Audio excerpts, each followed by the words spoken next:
Ya, bueno. Pues buenos días a todos. Good morning. Welcome to this session on almond and walnut. The organizers want us to address IPM for these two nuts, which, as you know, are very traditional crops in the Mediterranean. We'll have three scientific and technical presentations by Carlos Lozano, Concepción Moragrega, and Laura Torguet. But in addition, we will have a farmer speaking. Pedro Naudin has been invited because it's a good thing to listen to farmers when they tell us about their issues in implementing IPM. When we talk about walnut and almond, as you know, these crops are very entwined with the Mediterranean climate as well as the Ebro Valley going farther inland. They're quite fashionable, as it were, right now.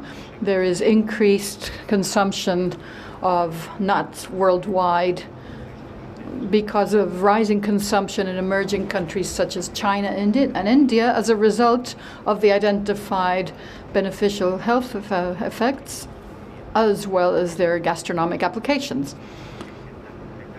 Spain has about 600,000 hectares devoted to nut crops, and Catalonia is one of the main growing regions, but we also have Valencia and Murcia and Andalusia as the main producing regions.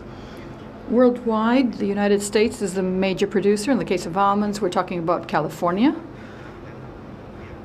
It accounts for half of global production and exports a significant share of its output. Spain also accounts for a significant share of global trade. It's the number 2 exporter, although it may have been overtaken by Australia. However, the characteristics of our productive regions are quite different from the ones in the United States. In the case of walnut, China is the main global walnut producer. It accounts for 40% of global production, and it has tripled its production over the past 7 years because of increased internal demand. Spain's production is about 10,000 tons per year, and it is the 3rd EU producer of walnut. There are grounds for optimism when we talk about nut production. In the case of walnut, surface area has been expanded, both in dryland farming and irrigated farming. Although we're only talking about 400 hectares approximately. As for almond, it is really fashionable. It's the woody crop that's really, or the tree crop that's really the most fashionable today. So, I think it's a good idea for us to be tackling it here. In the past, it was found usually in dryland areas, sort of marginal farmland, with a lot of issues with drought and also with spring frost. But recent developments have led almond orchards to be occupying irrigated land too. And in areas such as Aragon, almond accounts for 10% of the area under cultivation for almond is irrigated. A clear indicator of interest from producers is the demand that nurseries are experiencing. Nurseries are unable to meet current demand. This new trend probably has a number of causes, including new technological developments, including irrigation, including new mechanization. And I would also like to highlight significant genetic improvement of almonds, which has driven these changes too. Irta, Sita, and Sevar in Murcia have managed to obtain varieties that are much better adapted to our own conditions and have also helped achieve this change. And of course, the interest of producers, because of the high economic yield, has also been a factor.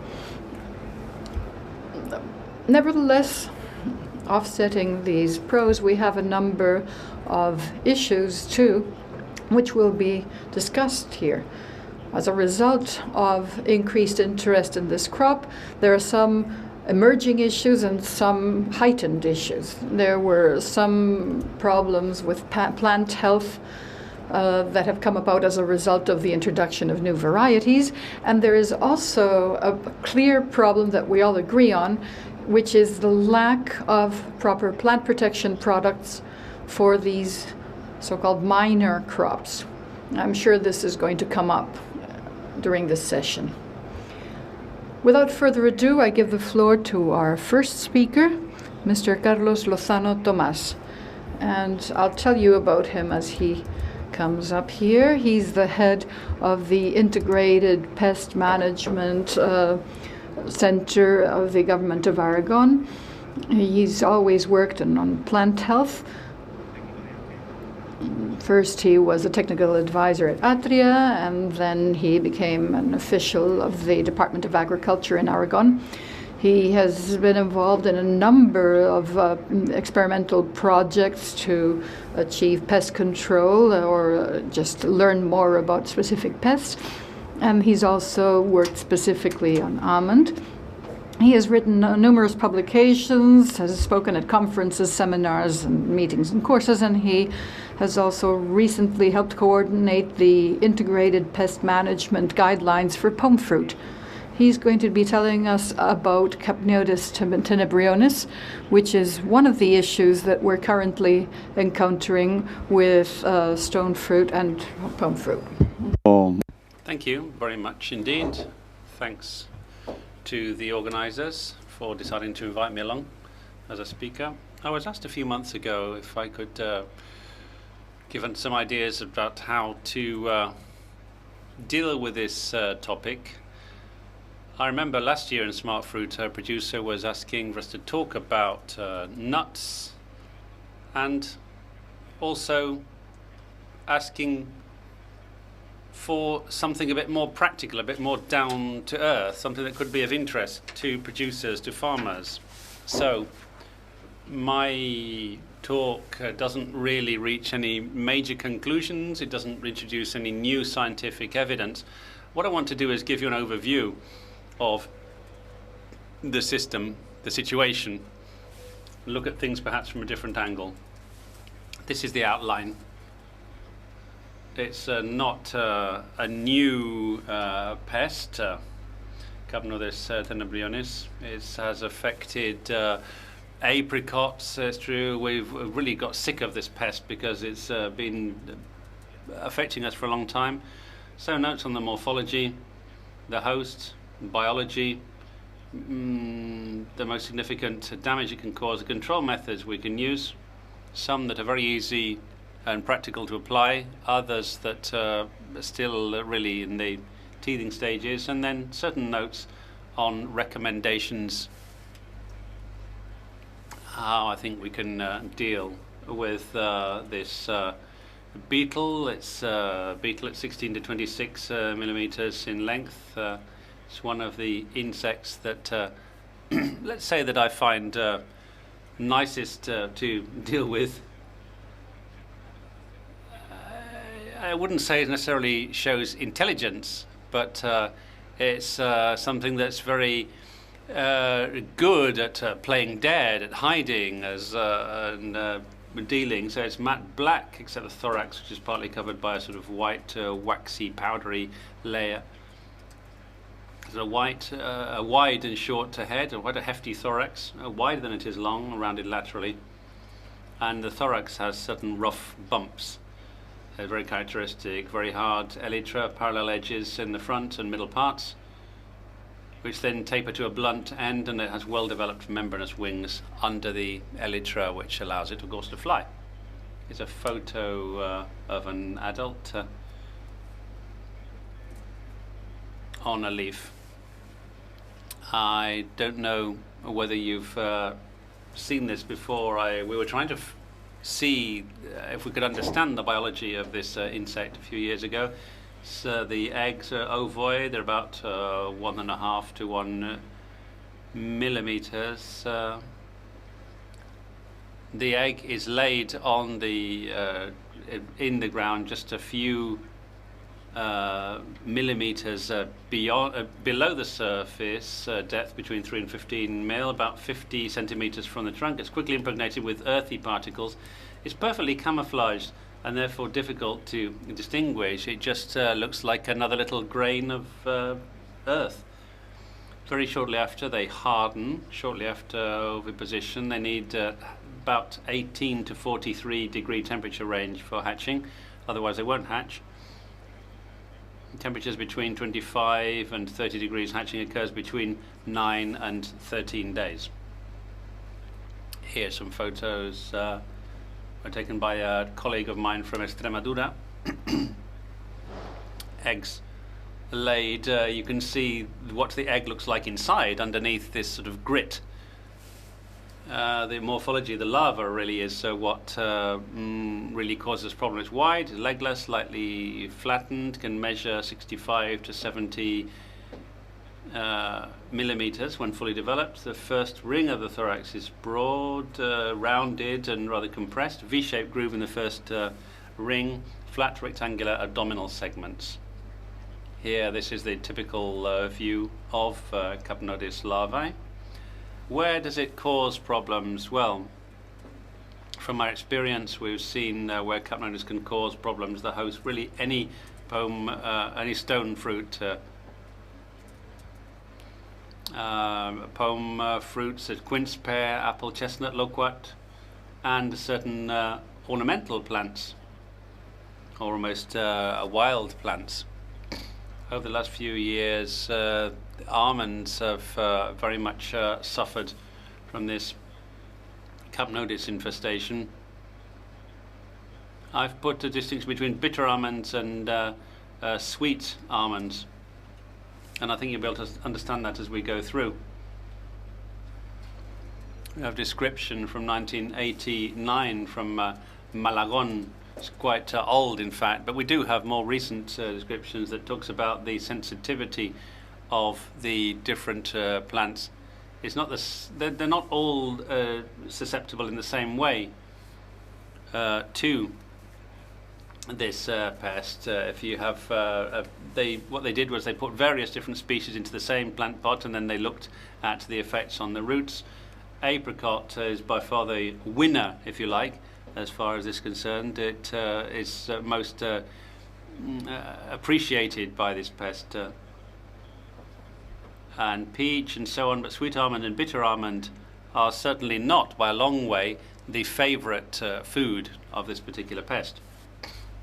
There are later analyses of these that are very close to cyanogenic compounds that almond has. So one is amygdalin and the other is pruinasa, which are cyanogenic compounds.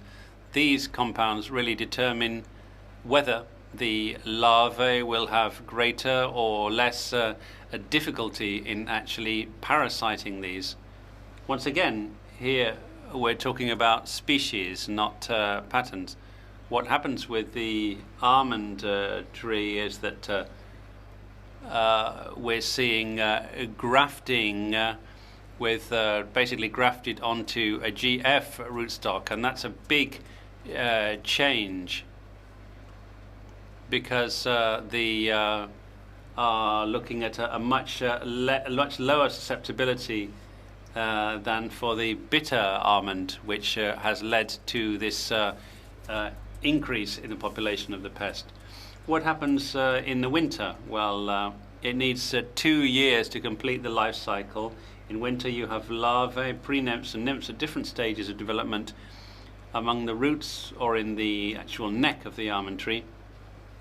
the adults sheltering under weeds and stones and so on around the outside of the parcels. When spring comes, or when it begins, the adults move up to the crown to begin feeding. That's supposedly what happens, but I've seen them in January. We're told they hide away, but as soon as the sun comes out, they tend to immediately scale up the trees and start feeding. But anyway, that is the theory. They gnaw the young shoots and make cuts in the leaf petioles, and that's what they actually feed on.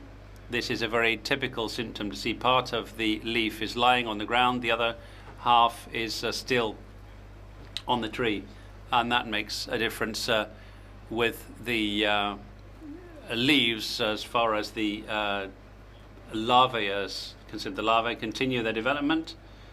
Most spend 2 years in the roots. In the summer, what happens? Well, the adults lay eggs under the canopy of the trees when temperatures are around 20 degrees for 10 days in a row. New larvae are born and enter the finest roots. The larvae do find it hard to get down into the roots. They're very sensitive to, particularly to drought, and they find it hard also to travel quite a long distance, which they need to bore down to the roots. So the most of the larvae give rise to new adults down in the roots, and the maximum population of emerging adults is really between mid-June and mid-July, and the last half of August and all of September.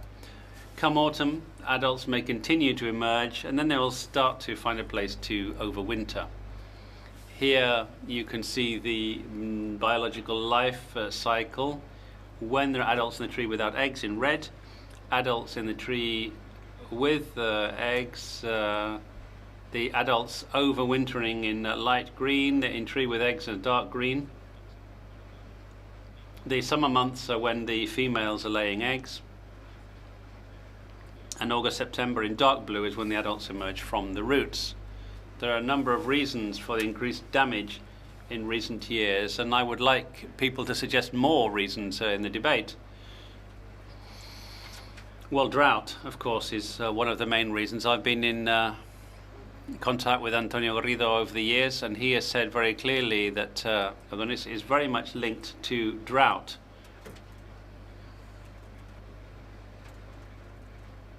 Because when you've got a blanket irrigation, we've seen that they really don't appear at all. So drought really is a trigger for the population increase. Plantations in marginal conditions, until the almond prices have gone up, they tended just to be abandoned, and they'd not been properly treated with plant protection products. Introduction of drip irrigation, better for the farmer, worse for the pest. However, we're just looking at a small volume of production, or a small area in which they're covered, so the water is going down to the individual plants, but generally speaking it's very dry around them. Parcels that have been abandoned in terms of plant health, so they're being looked after but not particularly well. This will come up from all of the presentations that there are fewer active substances available to control this pest. This has been cut right down, where it's going to be very difficult to deal with these pests and these diseases affecting almonds, because there are so few substances you're allowed to use anymore. And a mass use of GF677, there's it's a much more accessible product, but it's much more superficial, so it doesn't get down to the roots, it doesn't go to where the larvae are. Damage caused by the adults, as we said, gnawing on the woods of the shoots, damage to buds, cutting leaves at petiole levels, and fairly insignificant damage from adults. Here you can see a picture, it's of the adult Capnodis feeding on a petiole. This is what they do, where they cut the leaves. The damage caused by larvae, well, the usual kind of thing, sinuous galleries ascending and descending under the bark, preferably in the neck and area of the tree. Also, if it doesn't immediately kill the plant, you get scolitids, which are a secondary infestation. Also in larger diameter roots, galleries clogged up, the trees die July, August, and the presence of these various beetles I mentioned is the larvae. So what can be done to control them? Physical control, don't laugh. People have been around gathering the adults. They've been around manually collecting these from cherry trees. Now, one way could be to place plastic barriers between the egg laying point and the roots and stop these larvae from going down. They can't really move over land for long. So if we could mean that they have to then travel further over the plastic before they can get underground, we could help to kill off a large number of the larvae. There are studies underway, there are tests. It's been proved to be effective. It may be very hard, however, to actually apply these and to place this plastic. Diameter of 50 centimeters around the trunk, so we could put up barriers there to stop the larvae getting underground. We have to be very clear about exactly when we need to do this, fundamentally in the oviposition period, which is May to early September, and valid on parcels with young trees.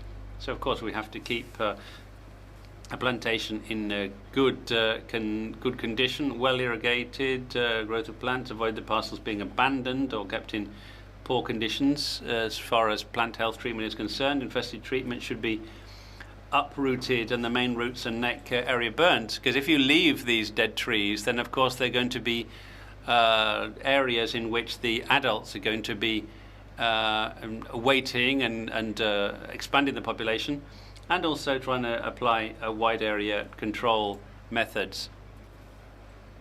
So really try and spread the net as wide as possible. Biological control, a lot has been said and a lot of research has been done into entomb and pathogenic nematodes, Steinema and Heterabditis. But I think in the conditions in which almonds are grown, very often in rain-fed areas, so unirrigated, it's very hard to get the nematodes to the pest. So you need a certain amount of humidity or moisture to be able to do that. Some are proving to be fairly effective, but the conditions would need to be somewhat better. Control of larvae, chemical control, hard, very hard, because there are no authorized products to deal with those under the ground. No insecticides are approved for application, so difficult to locate. What can you do? Chemical control of adults, you've got to find the right time, which is when the adults have left the shelters and not started laying, so April, May. The problem is that no problems with hazelnut bigs, not such a problem with the harvesting, but it may affect other crops. When new adults emerge and before they retire to the winter shelters, they're mixing with those that are from the two generations. So end of September and October would be the time to try and swoop down on all of these adults. Of course, you have to wait until after the harvest, otherwise this is going to coincide just with the harvest time, which is a problem. Control methods, authorized insecticides for spraying almond trees. These are the ones that we have. They're all insecticides, including lime polysulfide. Only one application of imidacloprid a year. And in 2013, 2014, we had some exceptional authorizations, which was for thiocloprid, to give one additional application. But so they were allowed to have another application, but you couldn't do it outside the authorized period. So chlorpyrifos 25CS and thiacloprid were authorized. In the case of chlorpyrifos post-harvest and thiacloprid during the authorized period for doing that. So this is one of the major problems in dealing with this pest. Things to do. Well, make sure parcels are not abandoned or poorly maintained in terms of plant health. When you realize that it is present, uproot and burn the trees attacked by this pest as soon as possible, especially the roots and at least 30 centimeters of the lower trunk, and implement applicable cultural, physical and biological control measures, and of course perform treatments with authorized products at the right times. Then, and something else that for not just for the farmers but also for the researchers, particularly for researchers and technical advisors, know as much as possible about the life cycle of the pest, because we do sometimes come across unpleasant surprises. You know that the biological cycles are getting earlier and earlier, and he said that some would tend to start in April, May. They're now starting their biological cycle in March. So we have to keep tabs on exactly how they work. Have active ingredients that are effective in controlling these pests, certainly as far as almonds are concerned. While the market price is still good, then people will be interested in developing products to help protect the crop. Investigate and research the sensitivity of pathogens to attack by this pest.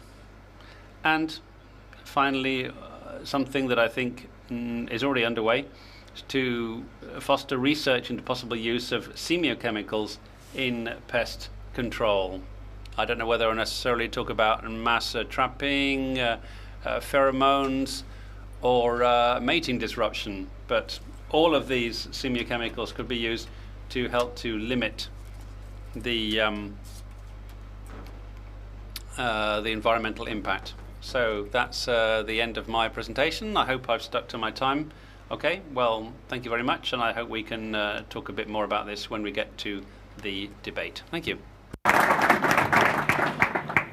Muy bien, muchas gracias, Carlos. Y a continuación, pues. Thank you very much, Carlos. We will now hear Laura Torguet, who will be talking about red blight of almond. Laura works at the experimental station Lleida. She's an agricultural engineer. She's currently working, as I said before, at the IRTA, and here she's been involved in different research projects, both privately and publicly subsidized. And she'll be talking about the management and control of red leaf blotch, which is one of the main issues that we currently have with almonds. Good morning. I'd like to begin by thanking the organizers for inviting me here. Y en segundo lugar, disculpar a Javier. I'd like to apologize for Xavier can't be here. He's got too much work on at the moment. Now, my talk to you is going to be how to deal with almond red leaf blotch. But let me just say a few words about the situation of almond production right now. This is a photo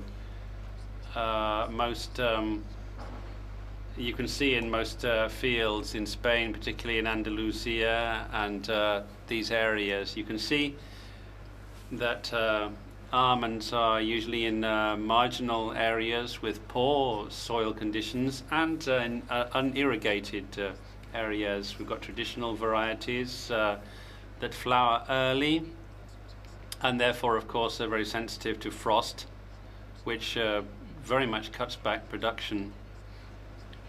They're self-sterile, that's to say they cannot self-pollinate, and therefore they need cross-fertilization. As far as management is concerned, the management that's been performed has not been all that good in terms of inputs from fertilizers the number of health treatments that have been provided is not really adequate either. And not the distribution and type of pollinating methods has not really been appropriate either. So in Spain, we've got 150 kilos of almonds per hectare, which is a yield of about 450 euros per hectare. This is based on a price of 3 euros per kilo. I think everyone would be very happy if they could manage to get 3 euros a kilo. It's currently going at 7.30 euros, so this is something that's very fashionable right now. Everybody's eating almonds, so that's all good. As we said, we're currently reconverting. Look at the difference from the photo I just showed you. This parcel. This is a parcel in Seville. These are starting to appear in these large American orchards, American and Australian ones, where the huge productive areas with an enormous production capacity. Why is the situation changing? Partly because of the plant material over the last few years. New varieties have come up as a result of improvement programs in Murcia, Catalonia, which are more resistant to frost. Varieties which are self-fertilizing, and they're very, very productive and very high yield. So we've got important amounts of plant material in which we can add to traditional varieties. As far as rootstocks are concerned, we have a best type of these in Spain, I think. Another is the availability of water. We're starting to have a greater water availability throughout Spain, and of course with more water, production has gone up. We've got much better handling, a double hose for irrigation, a much more efficient use of the water resource. Also makes it easier to apply the products, and they all have a pole to keep them upright. We can now, we've now mechanized just about all of the pruning. Some pruning is still done by hand, but the harvest is all done with this upside down umbrella, as we call it, and the shaker, the tree shaker, or with continuous harvesting methods. We should also say that we're starting to see a lot of parcels with intensive cultivation. Means that they quickly come into production, which means you get a faster return on investment. So, bearing all that in mind, we can say that this is a very profitable and economically sustainable production, or product, I should say. And we're looking at products. This is in Caspe. It's semi-extensive, with a large capacity, very large productive capacity. But of course, there's a long way to go before we can compete with the people in the United States. Look at these plantations in America. They're absolutely huge, more fertile areas with a lot more water available. Australia too. They're the best looked after, the best production methods. They have 2,000 or 3,000 kilos per hectare. That's a yield of about 9,000 euros per hectare, compared to our 450 euros of profit per hectare and 150 kilos per hectare. So we have a long way to go before we can catch up with the Americans and the Australians. looking at 1,500 to 2,000 kilo yields per hectare. Nonetheless, in Australia, they've got all of the mechanisms to be able to have this high production, particularly as far as fungicides are concerned. You can see this is a generalized almond protection guide, all the different diseases to be checked, and they have organic or contact products and systemic products from the various groups, which can be combined to avoid resistance being developed. 9 fungicidal treatments were applied during the crop year. What about us? Well, we are still living with what we've inherited from when this was a very marginal production. So in 2002, 20 active materials. Now we only have 5. These that are used in IPM for almonds, there are 5: Captain, Fulpet, Copper, Mancozeb, and Tiran.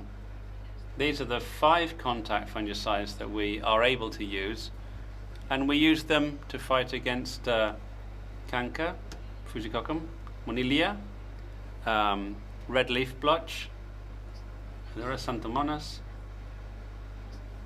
Septoria, Roya, and Verticillium, among other diseases, but these are the main ones. And one of the most important is the one that I'm going to talk about, which is red leaf blotch. It's a disease caused by Polystigma amygdalinum. The symptoms it produces are these blotches on the leaves, fairly small, only 1 or 2 centimeter irregular blotches. They start off yellowish, they gradually become orange, and then red, and the leaf dries. These blotches mean, of course, that photosynthetic capacity is reduced, which weakens the tree, leads to defoliation, and of course has an impact on productivity in the same year, but not so much has the effects on the following production year. That's because from harvest until the leaf falls, they produce the reserves they need when they've got healthy leaves to start the flowering and budding, so they've got enough food to be able to keep all of that in the flowers and the fruits without these falling to the ground. Of course, if the photosynthetic uptake is reduced, then the tree becomes weakened. You can see these leaves with the red blotches. Start off yellow, they go browner, and when the disease has really taken hold, then the photosynthetic capacity is reduced considerably, and when the blotches get larger, they join together and the leaf curls up, dies, and falls down to the ground. We've had an increase in this disease over the last few years.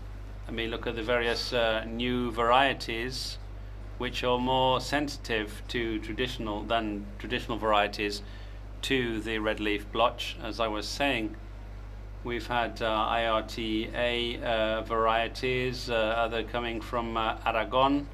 They're a lot more productive, but at the same time they're more sensitive to red leaf blotch than most of the traditional varieties of almond.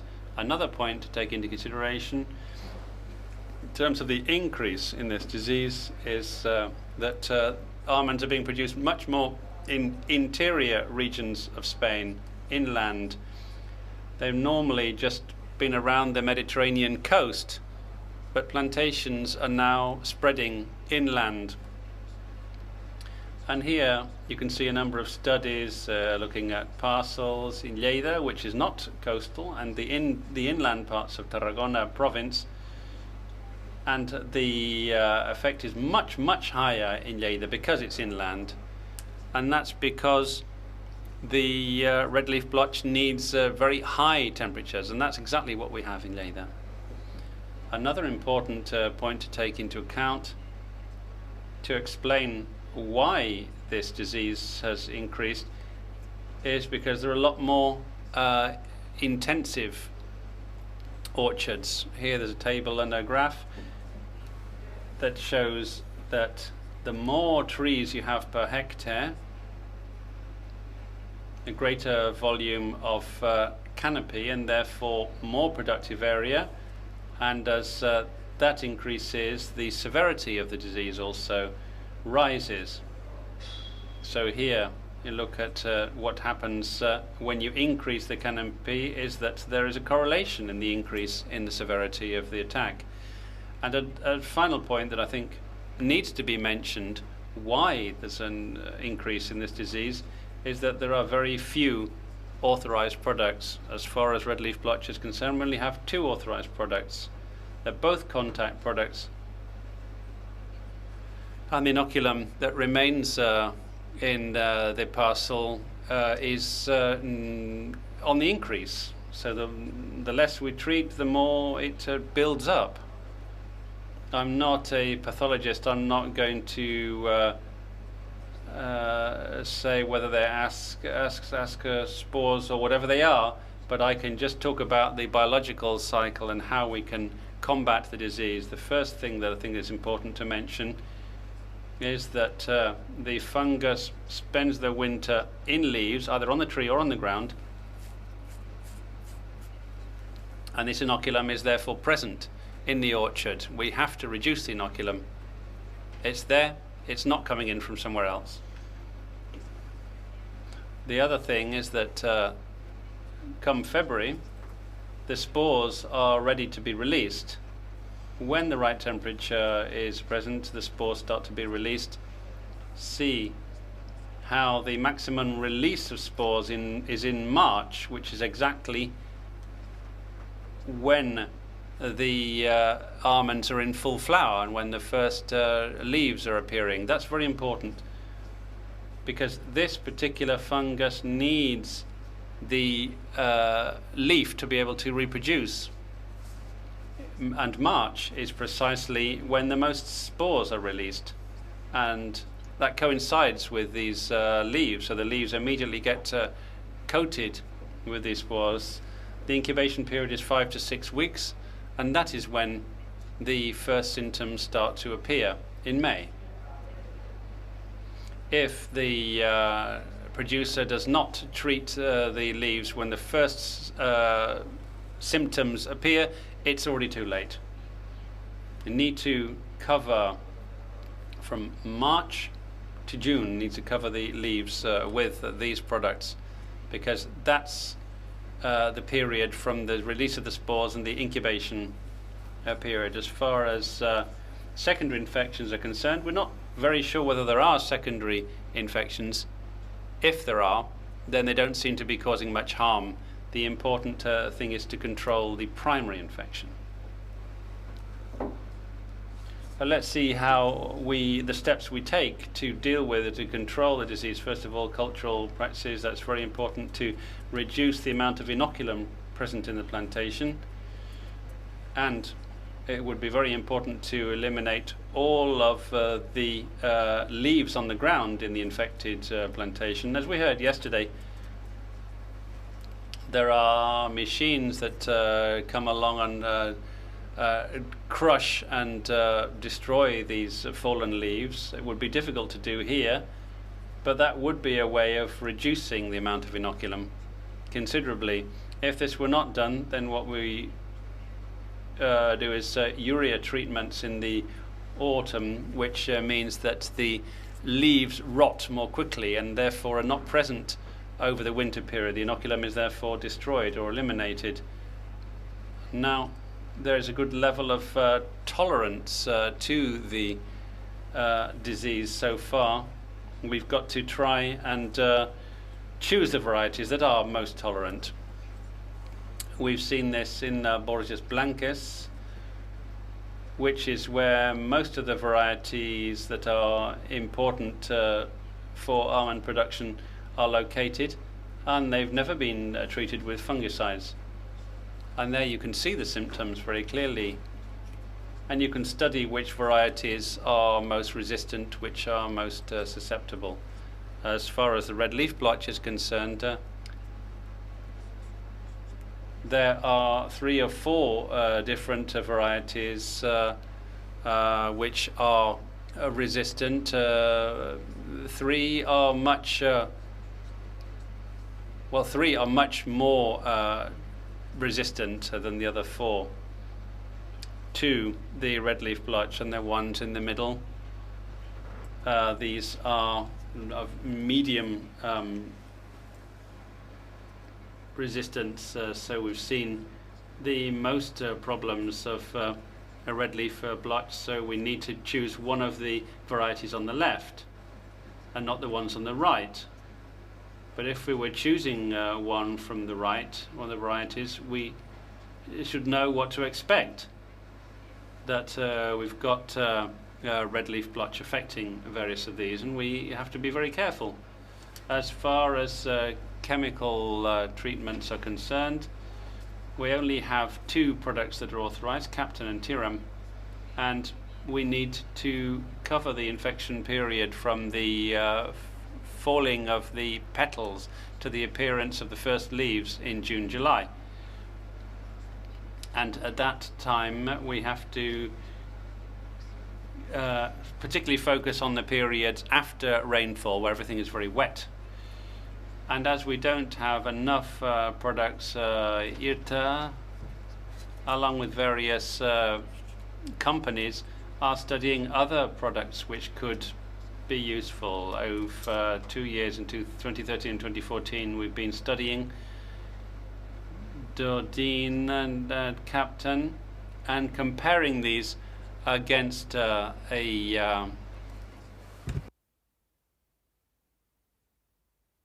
against the control to see the relative effects. Captain had 16%, Dodine 9.7%.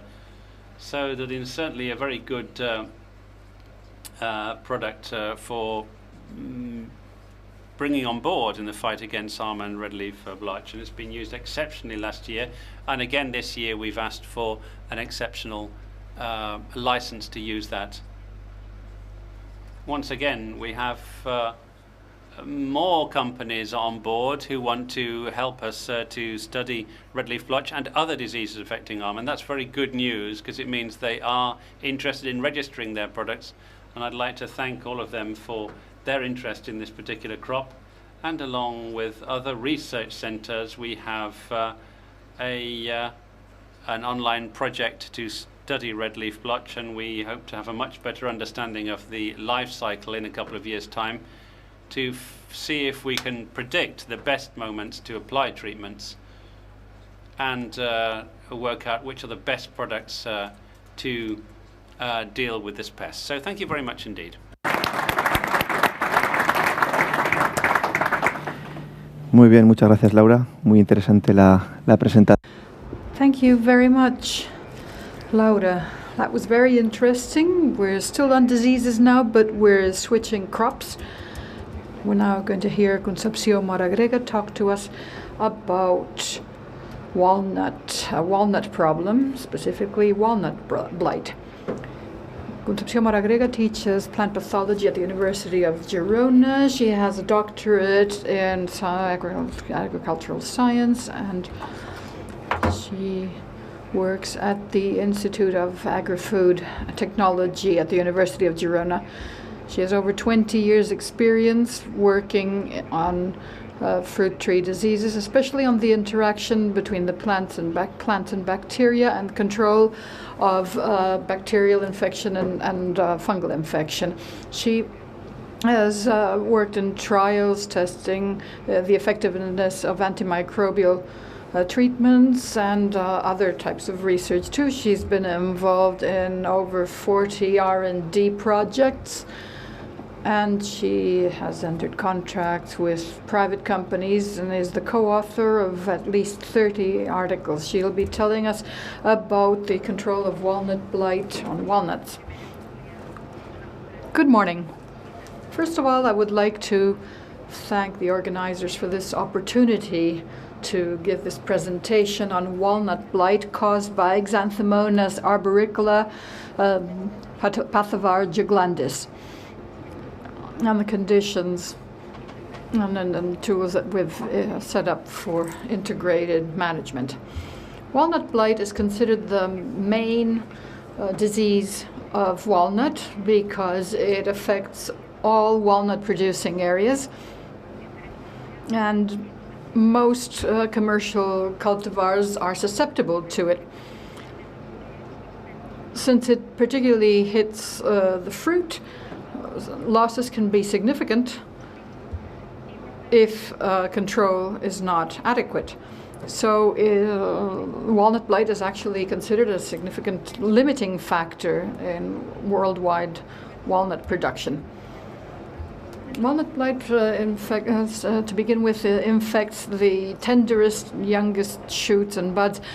So most of the infection takes place in spring, which is when the buds, both vegetative and flower buds, are opening up, and also in catkins and female flowers they're also affected. After pollination, the immature fruit and the young leaves are highly sensitive to infection too. Symptoms. In young tender fruit, you start by seeing oily spots, which then become areas of necrosis, which are softened and hollow. On leaves, you can see, again, the depression and the necrosis surrounded by a chlorotic halo. And then on shoots, you can also see necrosis. If incidence on fruit is very high, you have premature fruit drop, which causes significant loss of production. When the leaves are intensely hit, this can cause defoliation and therefore loss of vigor. In addition to that, the infection does not only remain on the surface. While the walnut shell is not yet hardened, blight can actually penetrate the interior. So even if the fruit has not fallen, the fact is that the nut will be affected by necrosis and therefore its commercial value lessened. In summer, the tree is less sensitive, and even if the fruit is infected, since the shell is hardened, the blight cannot penetrate, so the blight remains on the surface and is less significant and does not lead to seed necrosis. In conventional agriculture, there is preventive application of bactericidal agents. Copper sprays, as mentioned earlier, are the main antibacterial agent. Up to 7 to 10 copper sprays are recommended from the time of bud break in order to protect those sensitive buds. Regular applications, sometimes well into the summer, depending on the region. Effectiveness is moderate because, largely because copper does not really penetrate the bud and does not penetrate the tissues, which are particularly sensitive to the blight in spring. When a lot of copper spray has been applied in an area, copper-resistant strains have been identified. Complementary practices used are the following. Selection of tolerant varieties. There are no actually resistant varieties, but any cultivars with delayed flowering, which flower later than the ideal blight conditions, could be a good choice, particularly where springs are wet. Also, irrigation should be well regulated. The trees need to be well irrigated in order to keep them strong and strong against infection. But we should avoid weakness and avoid overnutrition with nitrogen, which also causes greater sensitivity to infection.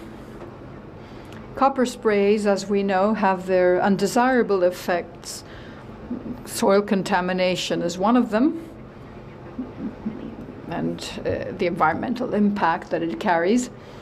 But in addition to that, large amounts of copper on the tree or in the soil can really affect the walnut tree's metabolism. It can disturb the tree's growth, and it can even predispose the fruit to develop necrosis or other types of disruption. So it has become necessary to learn how to optimize copper applications, reducing the overall amount applied, but increasing its effectiveness. And that was the focus of our research in our research group. We've been trying to optimize the timing of copper sprays on the basis of either walnut tree phenology, choosing the times when the tree is most sensitive, or climate conditions, choosing the times when conditions are most conducive to infection. A standard approach for treatment is, as mentioned, 7 to 10 copper applications. In the early stages, at the time of bud break and start of flowering, I mean, especially at the time of female flowering, there is that is a time of high sensitivity, and then you have to have protection all the way to fruit set. So you'd have these applications shown here, and then after fruit set, periodical applications every 20 to 30 days from the GF stage, fruit set, all the way through the production period to July and August.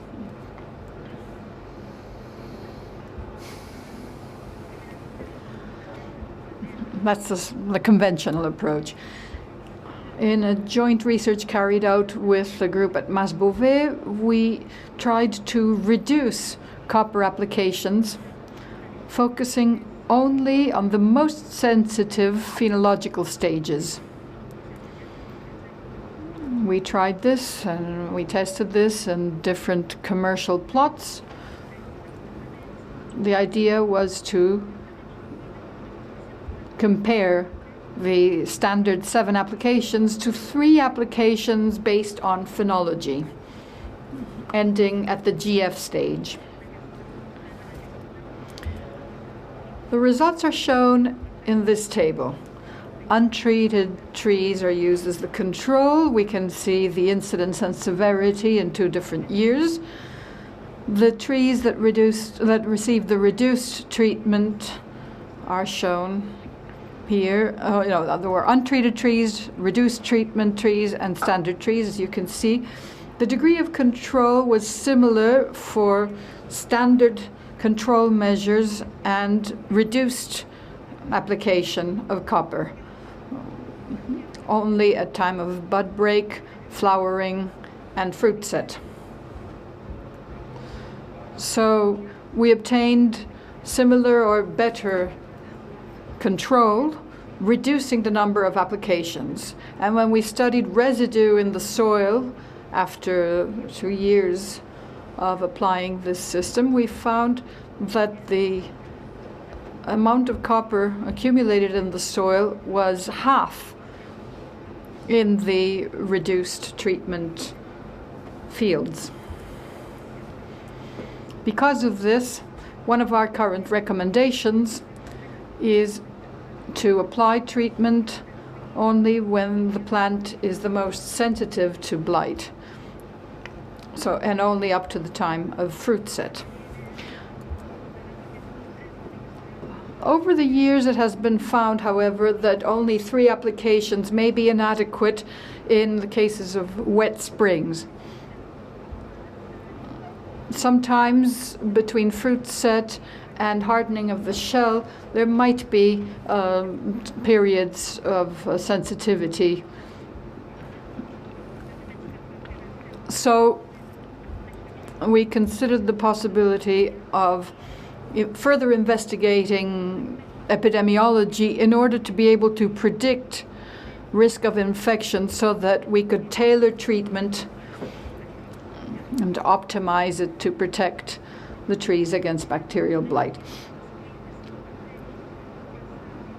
In phenological terms, what we know is that the bacterium spends the winter in both the flower buds and the shoot buds and or vegetative buds, as well as in the infected fruit that has not fallen to the ground. This is where the bacterial population overwinters, and then it becomes the inoculum in the spring if conditions are right. First during male flowering, then during female flowering. Under favorable conditions, pollen is a significant carrier. Sorry, somehow I managed to skip to the end. At the time of flowering, pollen will carry the pathogen to the female blossoms. And from there, the infection moves to the leaves and fruit, and that creates the inoculum for subsequent secondary infections. So an awareness of the conditions that foster bacterial growth, turning it into an inoculum, as well as the conditions that foster infection, is of the essence. Now, if we look at which conditions foster bacterial growth, it has been found that the bacterial population level at the time of bud break determines that season's presence of blight. In cases of wet spring, the bacterial population has been found to grow significantly. On the other hand, in the case of a dry spring, there is a small amount of inoculum and the number of infections is lower. So rainfall has a very significant impact on bacterial blight growth and infection, on the growth of the bacterium and the rate of infection. It's also important to know what conditions lead to infection when the bacterium is there. It has been found that the severity of this bacterial blight also depends on climate conditions. So if we know what climate conditions foster bacterial blight, we should be able to predict them or predict infection using a prediction model. Such a prediction model can provide risk parameters that can guide copper applications. So it will help, they could be a decision-making support system for producers. What are the most relevant environmental factors? Well, temperature and also wetness on the surfaces of organs. California has had a prediction model for some time now. It's available to producers, and it is based on these 2 parameters: the duration of wetness on the one hand and temperature. By combining these 2 parameters, a risk index is provided, and that can trigger alerts to producers to apply treatments or not. By Using this model during the times of fruit set, or the bud break and fruit set, it's possible to control spring infections and reduce the number of applications while increasing the effectiveness of control. Because of this, at IRTA, at Mas-Bouvet, in the context of some ENG projects, we tried to develop a walnut blight forecasting model for the Mediterranean and European region. I'm going to present this model now. The model has been validated through agreements with services in France and Catalonia, such as CTIFL, other centers in France, and the plant health services of the government of Catalonia. Developing a forecasting model for a disease is a long-term process. It needs to be validated. So it's taken some time from our first trials. This is the model we've developed an empirical model. We inoculated plants with the bacterium. We subjected them to different levels of temperature and wetting, and we observed the blight. So we obtained experimental data based on temperature and wetting time, and we saw the correlation with severity. We adjusted this input to a mathematical function that is able to predict the severity of disease. We've relativized this in order to obtain an infection risk index, which ranges from 0 to 1 based on all these environmental parameters. So by monitoring the wetness time and temperature in a walnut growing region, we're able to predict the risk index, or establish the risk index, which indicates the level of risk for bacterial blight.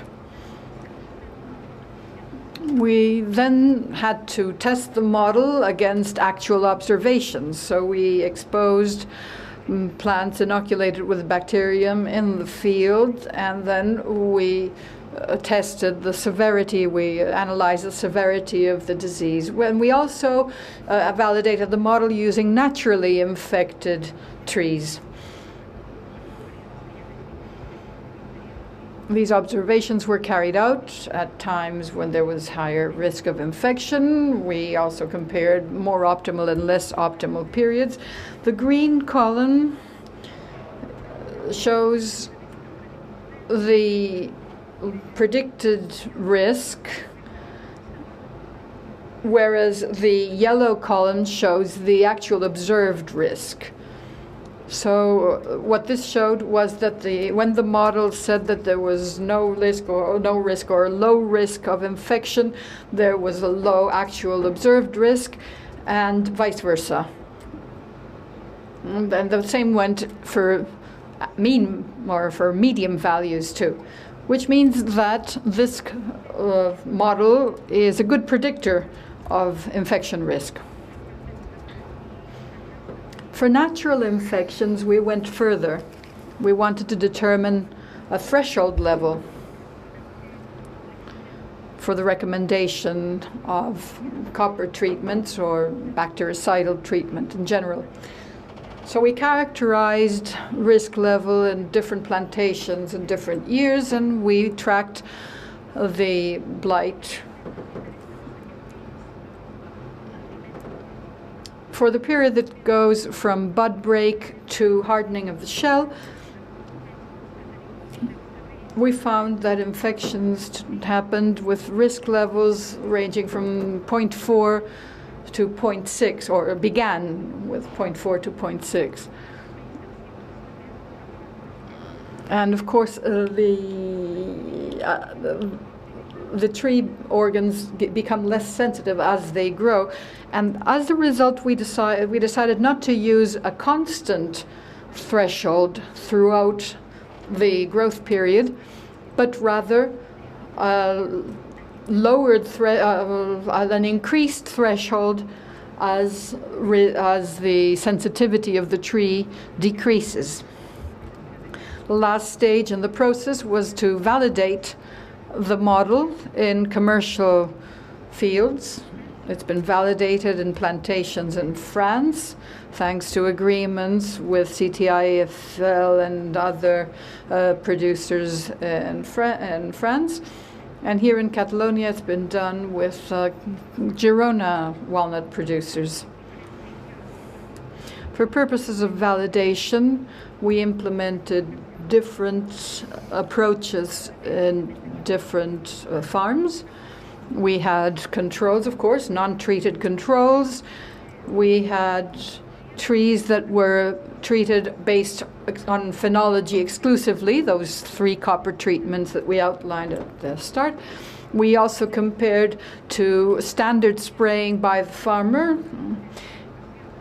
Then we compared to spraying as scheduled on the basis of the model from bud break to either fruit set or shell hardening or harvest. And we had model thresholds which are shown in this yellow highlighted area. The testing was done in France in 2 areas, southeast and southwest. In Catalonia, it was also done in different commercial fields. And in any case, an experimental design was made, and in order to obtain statistical data that would be valid subsequently, including, random assignment within subplots and so on and so forth. We monitored climate data in each case, and we warned the farmers when the threshold was reached. The farmers applied copper as instructed, and then in addition to that, we were monitoring the trees in order to see how the blight changed over time. Here are the results obtained in a farm in France in 2011. Here we were comparing the phenology-based copper treatment, those 4 treatments shown at the top, to the standard copper applications by the farmer, those green triangles, and the applications based on the model.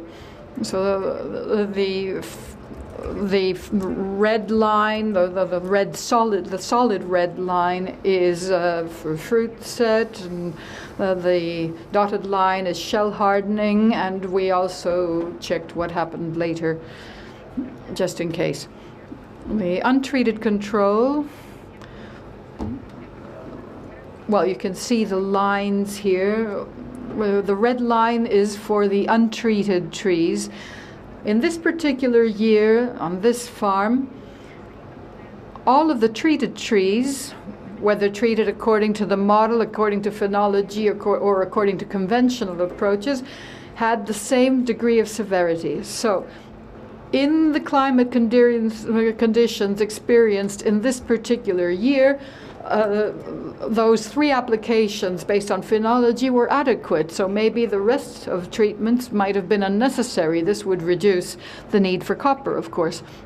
In addition to that, the model only predicted 2 of the phenology-related interventions, so if we'd followed the model, we might have needed even fewer copper applications.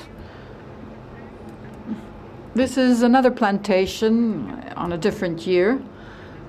In this case, the red line is the untreated controls. Then the other comparators are either spraying according to phenology or more of spraying according to the model. With the green dots, the threshold was set higher than with the others. So M1 is zero treatment. We're not comparing this against conventional treatment at all, so it's either zero treatment, the phenological-based spraying, and the model-based spraying. And we can see that in this case, additional treatments were needed until fruit set. And even with a higher set threshold, the model reduced the level of blight by 50% compared to the use of the phenology on its own. So in years when phenologically based treatments are inadequate, the model can help with treatment while still reducing the overall number of treatments. This is another validation test carried out in Girona. The green arrows are for treatments carried out according to standard conventional approaches by the farmer. And then, the pinkish arrows are for treatments carried out up until GF and red up until SH. So here we have the number of treatments, which are 8 or 9 according to the farmer's own pattern, but only 3 or 4 according to the model. If if you stop at fruit set, or 3 at the time of shell hardening. If you stop at the time of shell hardening, and the level of blight achieved using the model up until shell hardening achieves a reduction similar to that of conventional treatment, but of course it only requires half the number of copper applications. So by using this model to guide copper treatment, you can reduce copper applications by 50% with similar effectiveness in terms of blight control. We've repeated this over the years, and we have consistently found this effect. Here we can see orchard A versus orchard B. In some cases, the phenology is adequate. In other cases, the model really provides additional assistance. But reducing from 16 to 6 or 7, so it's a significant reduction. Sorry, 16 to 10 or whatever. Anyway, so this is an approach that has been validated for commercial fields, and it can be combined with phenology-based alerts. Spraying can go all the way to bud break or to shell hardening, depending on the plantation and the situation. Spraying, the application of the model to summer spraying had no predictive effects, but in fact spraying in summer seems to have no predictive effect, and therefore we would recommend not spraying once the shell has hardened. The compounds available for treatment of bacterial blight are limited. We only have copper compounds, and we're already starting to combine copper with other metals such as zinc or iron. Copper is often applied now in combination with mancozeb, which seems to increase its effectiveness.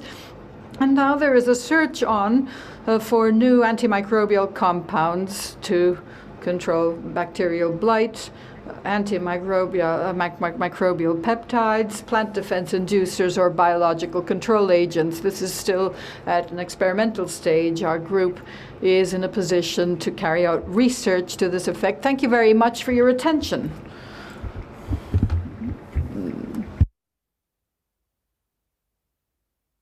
Thank you very much, Concepcio, for summarizing so well.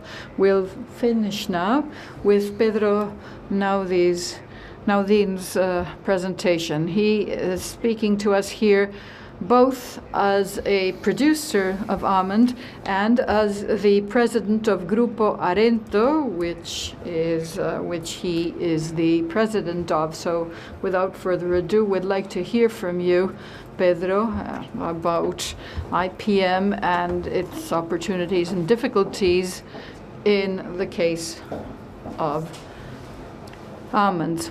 Thank you very much for giving me this opportunity to share the difficulties that we farmers encounter in the case of almond growing. I would like to tell you about my work in Arento and as a producer myself. Arento is a second-level cooperative of cooperatives which markets mostly grain produce through its flour mills and semolina mills, and we also supply pig farms in particular. So that's what Arento does. In the case of almonds, we have an OPFH number 258, and Arento consists of 4 reception centers, Ainzón, Sierra de Luna, Perdiguera, and Herrera de los Navarros. These are the place names for where they are located.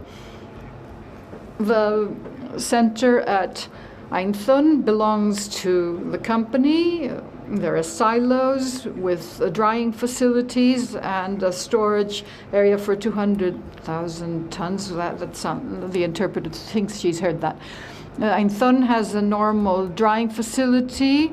Here there's a capacity for 70,000 tons per day and 70 tons per day, and then 50 tons per day in Herrera. What the CPFH does, in addition to store the almonds, is also advise the farmers. Now, my intervention is not going to be on the same level of preceding speakers because I'm just a farmer, so I don't use the terminology that you use. However, I am used to contending with all of these problems. Now, integrated pest management. What do we seek through integrated pest management? We want to achieve sustainable use of plant protection products by reducing the risk and effects of pesticide use for human health and the environment. And it is nut producers themselves who are particularly concerned with achieving this. The approaches proposed are, trying to use alternative techniques, such as alternatives to chemicals. Well, almonds don't have a lot of options here because it's relatively costly given that it's not a very large crop.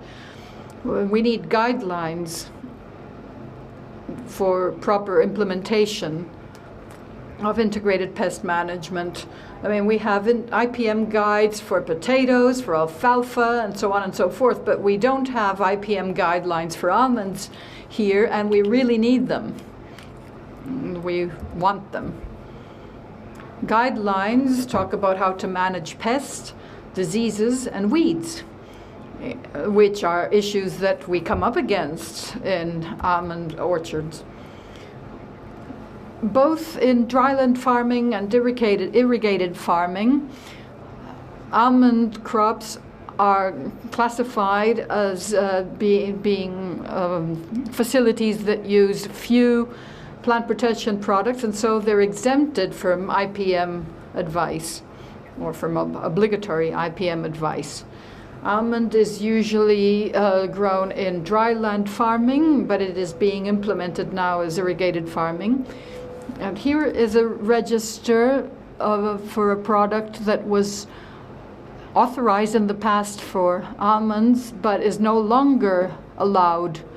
We have increasing problems with treating our trees. This is an instance of the issues that we farmers are coming up against. That's why we would like the Magrama register of plant protection products that do not require prior warning needs to be updated, because we might find that we want to apply the product and then suddenly it's not authorized, so we need prior warning. Another point, there is increasing planting of almonds, and it's more and more professional, and it's less and less of a marginal crop. There are very few registered plant protection products for almond, and as the technical advisors and technical experts have already said, this is a serious problem. And of course, almond trees don't require quite as much treatment and as many treatments as other fruit trees, but it really is important to have registered products authorized for pest control. Finally, I would like to share with you 3 points. There is a draft plan for almond reconversion. In other words, we think this is really important so that we have a modern almond producing industry, but particularly in traditional areas where almonds are being grown and areas that have been placed under irrigation. Older varieties will be replaced with new varieties which are self-fertilizing and which will provide better conditions. We need control for that. We also need control of nursery plants. That's really important to avoid spreading new infections. And something else I would like to have as a farmer, I mean, everybody wants lower prices, but what I want is higher selling prices, but also stable prices in particular. Stable prices would make it much easier to work. Thank you very much. Without further ado, I'll be very happy to answer any of your questions. Thank you for listening. Muy bien. Thank you very much indeed, Pedro. Thanks for keeping it short, because it's true we are running out of time a little bit. It's very good to always have the chance to open up the floor for a short round of questions. We'd like to hear any questions or any debate you'd like to enter into. Who would like to start? Who would like to break the ice? Perhaps you could just give us your name. I'm from Bioscope Science. I have 2 questions. One for the speaker who spoke to us about this. Do you have any ideas about additional pests that are coming on board here? Thank you. Well, when we looked at your new authorizations, we still didn't have those because it's very difficult. We've done tests. You look at these with aphids. It's very easy to do that because you can see it from one day to the next, but it's very hard to do that with this particular pest.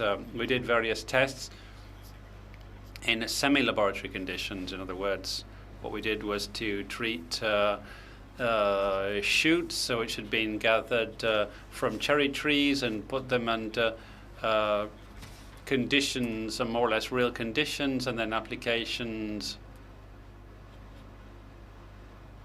with dicloprid, and we certainly saw better results on the ones that had been treated with those products. It seemed to indicate that they were working better.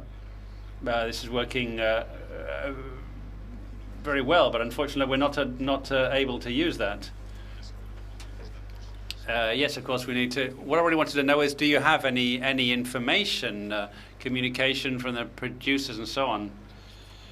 Well, I'm very satisfied to say that when we look at the technical advisors working in Aragon with almonds, and they've been talking to the producers who've been able to use these products in the last couple of years. We have an area in Aragon which is the area of Teruel, which is the southernmost part of our autonomous community that borders on Castellón and Tarragona, using these various products, chloroprifos and thiocloprid. And this is a sort of medium-term approach, and we're trying to see what results we can get. Any other questions?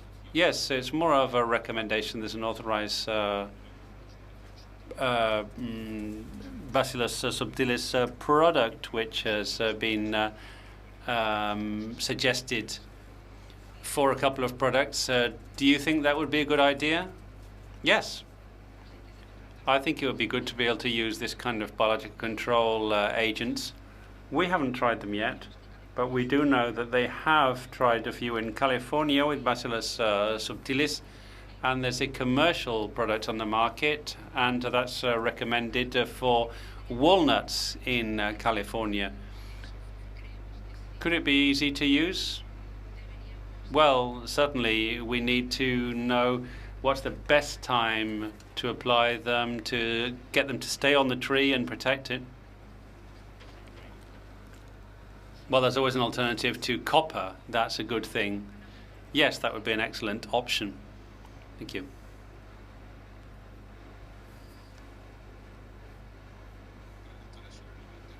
I'd like to ask about bacteriosis. I've got 4,100 trees, and we were having 7 to 10 treatments, and we're now using about 4 or 5 treatments. So we managed to achieve this reduction by using the meteorological stations and removing all leaves, fallen leaves from the ground, and all pruning material, and having post-harvest treatments. And treatment which sometimes depends on whether it's at the start of the spring, or at the end of the spring or the start of the summer. We've reduced these treatments to for bacteria and bacteriosis 0. Well, post-harvest treatment would be part of the recommended conventional treatments by producers. I didn't mention this, but when you get to post-harvest, the aim is to reduce the population of the bacteria on the leaf, so that when the leaf falls, they go into the scars from the fallen leaves. What you can do is try and limit or reduce the amount of inoculum from one year to another. But when you're looking at these in walnut treatment, in fact, what you're getting is a colonization of the buds as they're forming while that's happening. But you can't actually eradicate them because the bacteria is already colonizing those buds. We've had bacteriosis, and they will continue to have an inoculum as a sort of reservoir that's in these latent parts of the tree, because it's in the buds throughout the summer. But anyway, it's a complement to the treatment.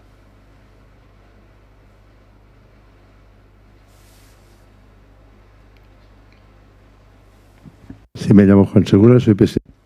Juan Segura, I'm president of a second-degree cooperative. My question is, these products that are authorized in Australia and the United States, in California, are they the same as the ones we have here, or are there a lot more authorized? I mean, there are a lot of pests that could be controlled, but the problem that we have is certain products are simply not authorized in Europe, or there are brands which have not carried out the study, and they've fallen into this case of the market that you mentioned. So what's your view on that? Well, the diseases affecting Australia are not the same as the diseases we're facing here, but it's true, they do have more registered products for almond trees. And as I said before, we're talking about systemic and organic products, and they're split into several groups. They're not all within the same family, so that they can be combined, and that way you avoid resistance. The problem we have here in Spain, particularly for, we only have 2 products for red leaf blotch, and we'll see how long it takes until it becomes resistant. Ana Solomero from Newfoundland.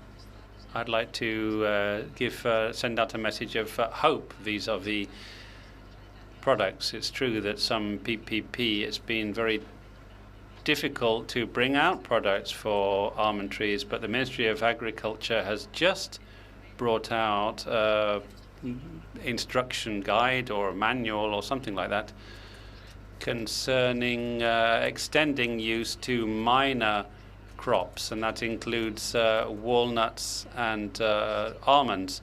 So from IRTA, the producers, if you know that there are products that are working and you've been using them successfully, mention this to the commercial manufacturers. We know about some of them, but I'm sure there are some we don't know about. I know that almond production is going to increase rapidly in Spain, and it will probably, hopefully, stop being a minor crop and become a major crop. Any further questions? Would anybody like to add anything? Emilio, if you don't mind. Well, I'd like to use what we just heard from Inufa to say a few words about how companies asking the administration, saying, well, we want an information sheet so we can exceptionally use certain products, and we realize that sometimes that's vital. We have to do it. But the ministry, from now on, is going to ask these companies to be more proactive, make the first move, and as far as possible, in the as shorter time as possible, we want to undertake these kind of procedures so that they could say, okay, chlorpridus no, chlorprid no, but something else could be used. So that's what we need.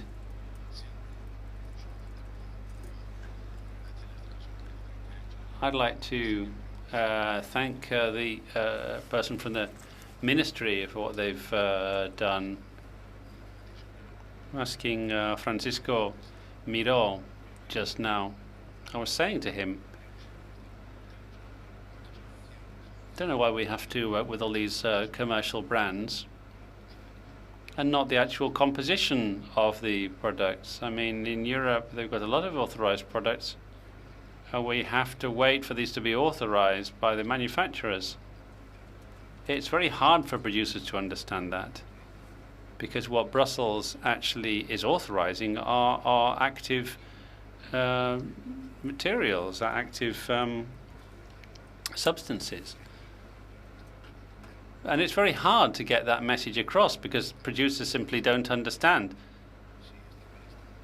If the EU has a list with these active substances, well, surely that's something we should be able to use. Why do we have to wait for a producer, for example, small producers? You have to wait for someone to actually produce the thing. We are losing time, we're losing out, and it's happening with a lot of smaller products. So I don't really see the need. If a manufacturer can't carry out the test, well, why shouldn't IRTA do it for them? Because we're sitting out there twiddling our thumbs waiting for someone to solve the problem for us. I don't know. Maybe it's not the right question, but really it's shocking. We need products, and it's very difficult to compete with other companies. We've got this Californian almonds on our market. 90% of Spaniards are eating these almonds, and God knows what they're treated with, probably something that is not allowed here. I mean, let's do things properly, which is why we've got research, IRTA here in this case, and other organizations in other places. So this is something that should be done by the administration. I think they ought to give the green light to this. You've got 50,000, 80,000, 100,000 hectares of almonds. Someone needs to come along and say, listen, we need this. Will you please get on with it? Thank you. Well, if I can answer that. Yes, from IRTA, we have been studying all these products, but we can't register them. It has to be the manufacturer that registers them. What we can do is we can help the manufacturer by giving them feedback and saying these do work on the crops. But we cannot register products. It's not part of our powers. I think they have to be the channel. They have to be the channel for registering these products. The problem nationally in terms of the number of products that are produced or are pending production or registration, we need to be able to open up a way for these so-called minor or lesser crops, such as walnuts and almonds, to be registered. But as Carlos has said, we need to use this channel right now and make the most of it to register all these products, because from December until now, I don't think anybody has made a request, and there's only 160 days to lodge these. 120, is it? I think it's 160 days for a major crop could be extrapolated to a minor crop. There are comments off microphone. Es verdad, tiene que haber una serie de ensayos, ¿no?, hechos por casas comerciales o administración, que además el que pide autorizaciones penales es el sector productor, no es ni la administración ni la empresa, es el sector productor los que tienen que pedir una autorización. ¿Alguna cuestión más? Any further questions? Okay, well, if not, just to sum up, I think we're just in time. We started 15 minutes late, but we're bang on time now. Number of points then that have come up. We've seen there's a change in trend in production of almonds and walnuts over the last few years. Development of new production techniques are acting as an incentive for producers to move over to producing these particular crops, and stable prices of PPPs are going to make it easier to establish these crops. I think everybody also agrees that there are very few authorized products. I think that's emerged very clearly from the discussion, particularly for these so-called minor crops. And there is very little interest at the moment on the part of manufacturers in registering products for such crops. However, the intensification of production systems which is underway is also increasing the problem concerning pests and diseases. Therefore, administrations, producers, researchers and manufacturers are going to have to move forward and make progress. It's fundamental to have proper technical input in terms of information about varieties, irrigation systems, and the handling of these crops. And all of this is part of the issue at stake. And finally, IPM is something seen by producers as an opportunity as well as an obligation. But of course, the shortage or the lack of products is going to hold back the protection or the expansion of certain crops. We need a restructuring plan for reconversion of different varieties, certainly as far as walnut and almonds are concerned, so that they can consolidate their role as a very important crop, which in principle have been rather less favored areas. So I think that's it. Thank you very much indeed to all of you for taking part, for the questions, and for being here.